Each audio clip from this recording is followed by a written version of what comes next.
이걸 내면 다 끝이야. 마지막 마침표 하나를 찍지 못해 1시간을 멍하니 보낸 적이 있나요? 모두가 잠든 새벽, 당신은 갓생을 살고 있는 게 아닙니다. 사실은 당신의 뇌가 파놓은 완벽이라는 감옥에 갇혀 고문을 당하고 있는 중이죠. 남들이 보기엔 그저 꼼꼼한 사람, 책임감 강한 사람일지 모릅니다. 하지만 당신은 알고 있습니다. 이건 열정이 아니라 공포라는 걸요. 이번에도 완벽하지 않으면 내 가치는 0이 될 거야. 남들이 내 실수를 발견하는 순간 나는 사회적으로 매장당할지도 몰라. 남들에게는 관대하면서도 자신에게는 세상에서 가장 잔인한 사형 집행관이 되는 당신. 대체 왜 우리의 뇌는 이토록 비효율적인 도박에 목숨을 거는 걸까요? 오늘 뉴런의 속삭임은 당신의 성격 결함이 아닌 생존을 위해 미쳐버린 당신의 뇌신호를 추적합니다. 당신이 결코 대충 할 수 없었던 과학적인 이유, 그리고 그 지옥 같은 감옥의 문을 여는 단 하나의 열쇠를 공개합니다. 완벽주의자들의 뇌에는 회색지대가 존재하지 않습니다. 심리학에서는 이를 이분법적 사고, 다이코토머스 띵킹이라고 부르죠. 이들에게 성공은 오직 100점뿐이며 99점은 0점과 동일한 실패로 인식됩니다. 이 지독한 사고방식은 우리를 가장 역설적인 상태로 몰아넣습니다. 바로 실행 미루기, 프로크레스티네이션입니다. 사람들은 당신이 게을러서 미룬다고 생각하겠지만 사실 당신은 너무 잘하고 싶어서 마비된 것입니다. 뇌는 이렇게 속삭입니다. 완벽하게 해내지 못할 바에는 아예 시작도 하지 않는 게 네 자존심을 지키는 길이야. 그 결과 완벽주의자는 늘 마감 직전의 지옥을 경험합니다. 이때 우리 몸은 만성적인 코르티솔 샤워를 하게 됩니다. 스트레스 호르몬인 코르티솔이 뇌를 적시면 전두엽 기능은 셧다운되고 오직 생존을 위한 본능만 남게 됩니다. 아이러니하게도 완벽을 기하려다 실수를 더 하기 쉬운 최악의 상태가 되는 것이죠. 이제 더 깊은 곳으로 들어가 봅시다. 왜 우리의 뇌는 실수를 이토록 무서워할까요? 그 중심에는 공포센터인 편도체가 있습니다. 수만 년 전 우리의 조상들에게 실수는 곧 죽음이었습니다. 사냥터에서 발소리를 줄이지 못하는 실수, 독이 든 열매를 구분하지 못하는 실수는 생존의 끝을 의미했죠. 그래서 뇌는 실수를 감지하는 순간 굶주린 맹수를 만났을 때와 똑같은 비상신호를 보냅니다. 하지만 현대의 완벽주의자들에게는 이 비상벨이 너무 예민해져 있습니다. 이메일에 오타 하나, 발표 중에 말실수 하나를 편도체는 사자에게 잡아먹히는 위기와 동일하게 처리합니다. 손에 땀이 나고 심장이 뛰는 이유는 당신의 뇌가 지금 사회적 죽음의 공포를 느끼고 있기 때문입니다.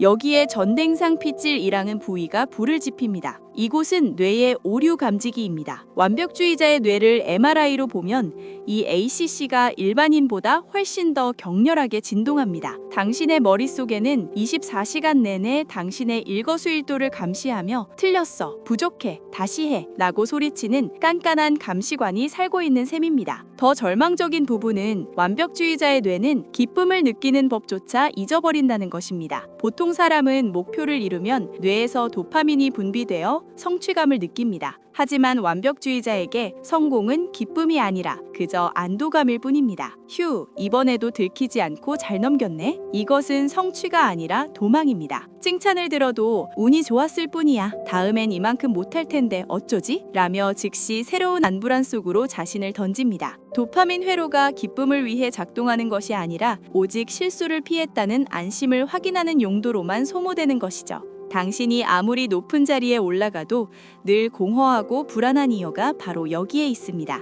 이것은 당신만의 문제가 아닙니다. 현대사회는 전시된 완벽의 시대입니다. SNS에는 누군가의 가장 빛나는 순간만이 편집되어 올라가고 우리는 그 편집된 타인의 삶과 나의 구질구질한 일상을 비교합니다. 뇌는 본능적으로 집단에서 도태되는 것을 두려워합니다. 원시시대에 무리에서 쫓겨나는 것은 곧 죽음이었기에 타인의 시선에 예민하게 반응하도록 설계되었죠. 이 본능이 현대의 무한경쟁 시스템과 만나면서 완벽하지 않으면 버려질 것이라는 실존적 안불안을 만들어냅니다. 완벽주의는 사실 타인에게 거절당하지 않기 위해 입은 무겁고 단단한 갑옷입니다. 하지만 그 갑옷이 너무 무거워 이제는 당신의 숨통을 조여오고 있습니다. 그렇다면 우리는 이 지독한 감옥에서 어떻게 탈출할 수 있을까요? 다행히 우리의 뇌는 고정된 것이 아닙니다. 연습을 통해 회로를 다시 짤 수 있는 뇌가소쌍을 가지고 있죠. 첫째, 실수 노출 요법입니다. 편도체에게 실수를 해도 세상은 무너지지 않는다는 것을 직접 증명해줘야 합니다. 이메일에서 의도적 의도적으로 마침표 하나를 빼보세요. 친구와의 약속에 5분만 늦어보세요. 그 작은 실수가 당신의 인생을 파멸시키지 않는다는 경험이 쌓일 때 뇌의 비상벨은 조금씩 조용해집니다. 둘째, 완료가 완벽보다 낫다는 문장을 새기세요. 100점을 위해 0점에 머무는 것보다 70점짜리 결과물을 3번 만드는 것이 뇌의 학습 능력에 훨씬 유리합니다. 완성이 반복될 때 뇌는 비로소 정상적인 성취감을 맛보기 시작합니다. 셋째, 자기자비를 활성화하세요. 당신이 사랑하는 친구가 실수를 했다면 뭐라고 말해줄까요? 괜찮아. 그럴 수도 있지. 다음에 더 잘하면 돼. 라고 말해주겠죠. 왜 당신 자신에게는 그 말을 해주지 못하나요? 자신을 다정하게 대할 때 뇌에서 옥시토신이 분비되어 스트레스 호르몬인 코르티솔을 중화시킵니다. 완벽주의라는 감옥의 문은 밖에서 잠긴 것이 아닙니다. 당신이 안에서 꽉 쥐고 있는 열쇠, 완벽해야만 사랑받을 수 있다는 그 믿음을 내려놓는 순간 문이 열립니다. 당신의 완벽함은 사람들을 감탄하게 할 수 있지만 당신의 서툴고 진솔한 모습은 사람들의 마음을 움직입니다. 당신의 불완전함이 타인이 당신에게 다가갈 수 있는 틈이 되어줍니다. 기억하세요. 당신의 뇌는 당신을 괴롭히려고 이 신호를 보내는 것이 아닙니다. 그저 당신을 너무 보호하고 싶어서 겁에 기어 있기 때문입니다. 이제 그 지친 뉴런에게 속삭여주세요. 이제 괜찮아. 실수해도 나는 여전히 나야. 당신의 속삭임이 당신의 뇌를 바꿉니다. 오늘 우리가 함께 살펴본 완벽주의라는 감옥, 어쩌면 그 창살은 당신이 스스로를 너무나 아끼고 보호하고 싶어서 만든 방어기제였을지도 모릅니다. 이제는 그 무거운 갑옷을 벗고 조금은 서툴고 불완전한 당신 자신과 화해해보는 건 어떨까요? 뉴런의 속삭임은 앞으로도 당신의 머릿속에서 일어나는 수만 가지 신호들을 다정한 과학의 언어로 해석해드릴 예정입니다. 오늘 이 영상이 당신의 마음에 작은 균열을 내어 그 틈으로 빛이 들어오게 했다면 구독과 좋아요로 마음을 나눠주세요. 당신의 참여는 이 채널이 더 많은 지친 뉴런들에게 다다르는 큰 힘이 됩니다. 여러분이 오늘 하루 혹은 이번 주에 의도적으로 저질러 볼 작은 실수는 무엇인가요? 댓글로 들려주세요. 제가 하나하나 읽으며 당신의 용기를 응원하겠습니다. 완벽하지 않아도 당신은 이미 충분합니다. 다음 영상에서는 3주차 거절이 죽기보다 힘든 이유에 대해 속삭여 보겠습니다. 오늘 밤 부디 당신의 뇌가 평온하게 쉴 수 있기를 바랍니다.